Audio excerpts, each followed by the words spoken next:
Well, Julian Assange, it ain't a matter of if, it's a matter of when. They got him. They got him in London, and now he's getting ready to enter into that kangaroo court system.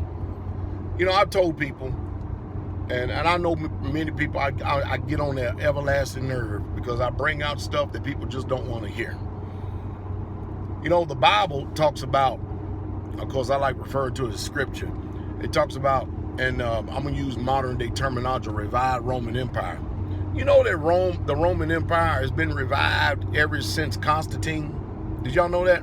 And do you know that every single nation that you see that has that eagle as a standard, and it's in their background, the eagle, and of course Obadiah talks about the eagle too.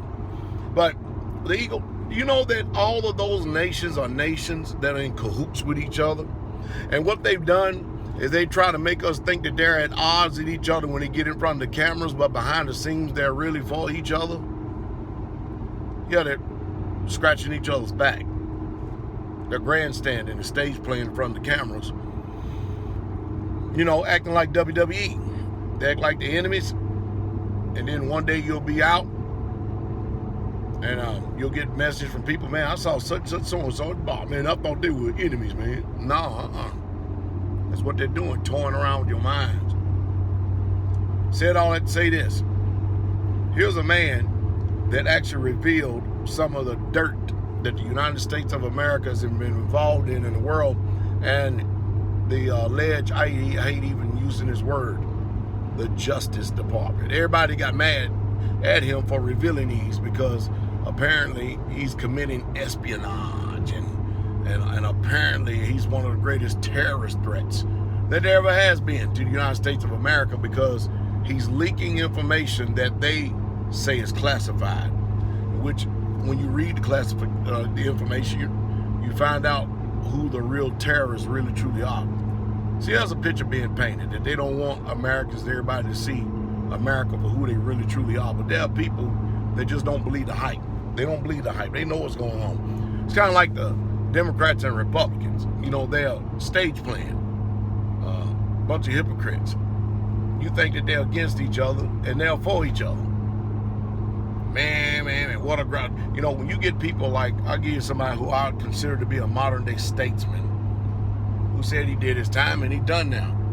I don't know if many of you remember him, but Trey Gowdy out of South Carolina.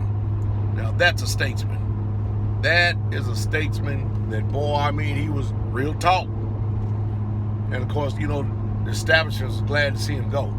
So what do you think is going to happen to Julian Assange? I wouldn't doubt if they don't lock him up and then he dies in prison, you know, or they don't give him the death penalty. But whichever way they go, they got him. They got him. No more housing. No more quarter for one of the top 10 terrorists on the United States watch list. Amazing, huh? So much for freedom of speech. Now, I know a lot of people have different, you know, and mixed emotions about this Julian Assange, but let's just say, and a lot of this stuff has been proven to be factual. I mean, he's got like a batting average over 90%. That is pretty dang good. So why all this visceral attitude then?